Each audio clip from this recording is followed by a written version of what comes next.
Bonjour à tous et bienvenue sous cette belle lumière d'hiver du golfe de Saint-Tropez pour découvrir un nouveau SUV Volkswagen. Alors il y en avait déjà 4 dans la gamme mais ils se sont dit tiens il doit nous manquer quelque chose.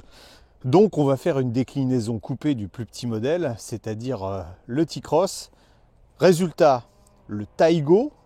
La question c'est est-ce que ce Taygo est une alternative crédible au T-Cross et même au modèle supérieur, au T-Roc. Ce Taygo on le reconnaît d'abord à sa face avant spécifique avec une signature lumineuse qui lui est propre. Vous avez en fait un bandeau qui part, un bandeau de LED qui part d'un côté à l'autre de la calandre. Évidemment, de profil, sa silhouette est complètement différente avec sa poupe fuyante et son pavillon abaissé de 6 cm.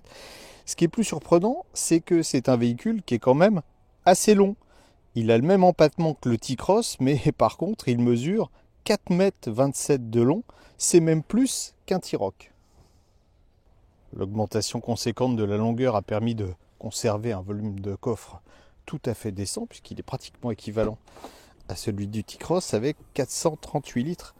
Il faudra quand même, pour profiter des 438 litres, abaisser voilà, au maximum le plancher du coffre. Et là, ça vous fait un seuil de chargement qui est quand même assez haut.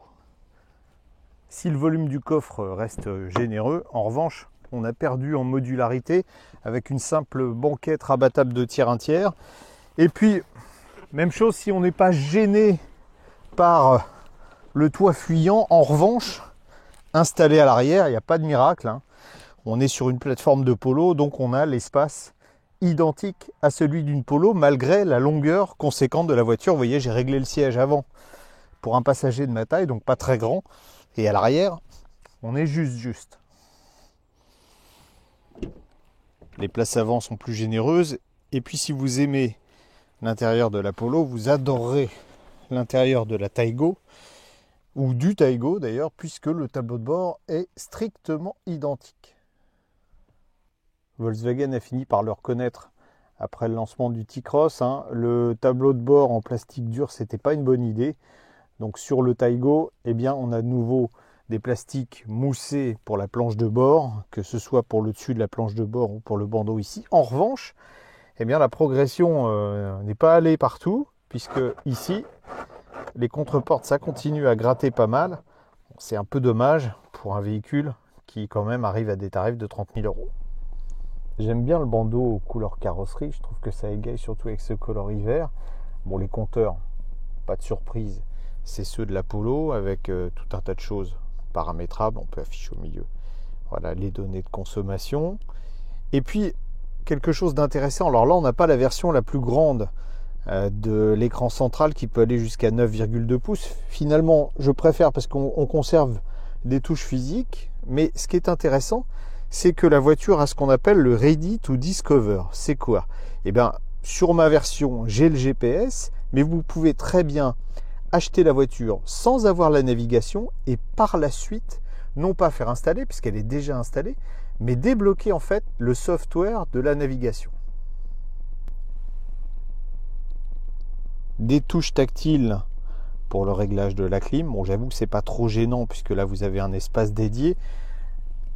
En revanche, sur le volant, on a conservé des boutons physiques et ça c'est bien parce que le groupe Volkswagen est plutôt tendance à oublier tout ça. On a aussi des petites palettes, vous le voyez, qui sont derrière le volant. Pourquoi? Parce qu'on est équipé sur notre modèle d'une boîte DSG à 7 rapports. Dans les petites choses remarquables, vous avez un chargeur à induction. Alors, ce qui est remarquable ici, c'est qu'il est livré en série. Et puis, alors, on ne le verra pas, j'espère. Entre les sièges, il y a un airbag supplémentaire qui va se déployer ici pour éviter aux passagers, en cas d'accident, de taper l'un contre l'autre. Le moteur, ça tombe bien, il est sous le capot. Bon, je devrais peut-être même pas vous le faire voir parce que vous le connaissez par cœur.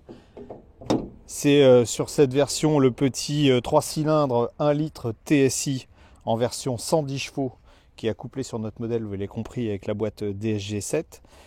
C'est quand même la dernière génération. Ça veut dire quoi? Ça veut dire que on a un turbo à géométrie variable et on a un fonctionnement, ce qu'on appelle en cycle Miller, sous faible sollicitation.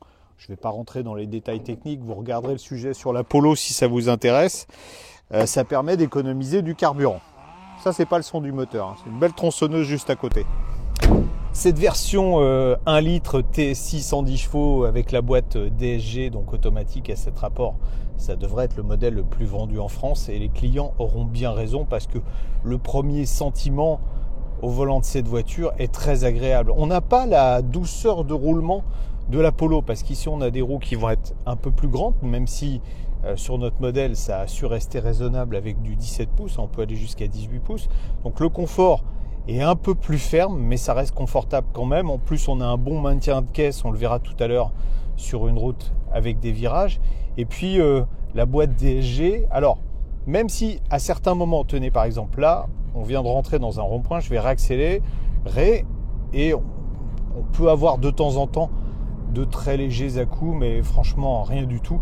Elle se fait plutôt remarquer par sa douceur de fonctionnement. On l'oublie complètement. Si je vous ai dit que le Taigo était un peu plus ferme que la Polo, pour autant, Volkswagen n'a pas cherché à offrir un comportement sportif à la voiture.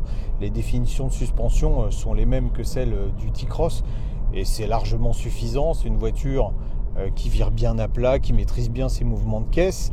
Et puis, elle est aussi assez dynamique de par sa mécanique. On a un petit moteur, mais qui offre quand même 200 Nm de couple avec du répondant. Puis si on veut, on a les palettes au volant si on décide de faire des accélérations un peu plus prononcées, mais la voiture n'est pas faite pour ça. On prend beaucoup de plaisir à enrouler avec. Dernier point, le freinage.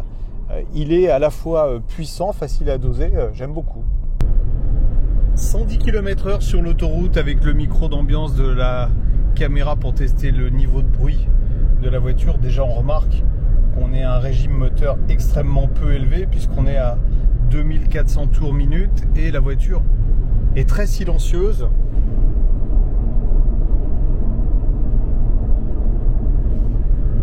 En moyenne 64 décibels, ce qui correspond à une conversation. Donc Volkswagen a plutôt pas mal travaillé dans ce domaine. Les bonnes vieilles recettes de grand-mère, ça marche bien. Quand vous êtes à bicyclette et que ça descend légèrement, vous êtes content d'avoir de la roue libre, eh bien regardez. Là c'est pareil, légère descente, j'ai relâché la pédale d'accélérateur. En fait le régime moteur est revenu au ralenti. On est en roue libre. On va parler consommation et c'est pas forcément une bonne nouvelle pour la voiture. Parce que autant hier en faisant de la route et de l'autoroute, j'ai réussi à afficher une consommation qui était extrêmement raisonnable. J'ai fait une moyenne de 5,4 litres au 100. Aujourd'hui, là en prenant la route de la côte, en roulant donc à 50 km/h. Bon, il n'y a pas de bouchon à cette saison, c'est l'avantage.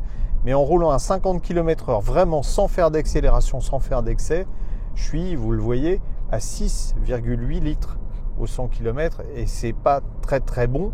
Un véhicule hybride, par exemple, serait à cette allure-là en dessous de 5 litres. On peut se demander réellement, même si Volkswagen dit on n'a pas choisi l'hybridation parce qu'on va gagner 0,2 litres, c'est absolument pas vrai. Dans un usage qui va être urbain, périurbain, on gagne beaucoup plus que ça. Et un moteur purement thermique, surtout essence, dans cet exercice, il n'est pas bon. Contrairement aux apparences, ce Volkswagen Taigo a toutes les chances de ne pas rester sur le sable. Pourquoi ? Parce que d'abord, il est beau, c'est pour ça qu'on le choisira. Et surtout, Volkswagen a eu la bonne idée de ne pas sacrifier le côté pratique à l'esthétique. Effectivement, le volume du coffre est presque similaire à un T-Cross, l'habitabilité également. Et puis, côté tarif, il n'est pas plus gourmand. Cette version style, donc très bien équipée, est vendue 30 740 €. C'est peu ou prou le même tarif. C'est donc une familiale de caractère pour ceux qui aiment les belles autos.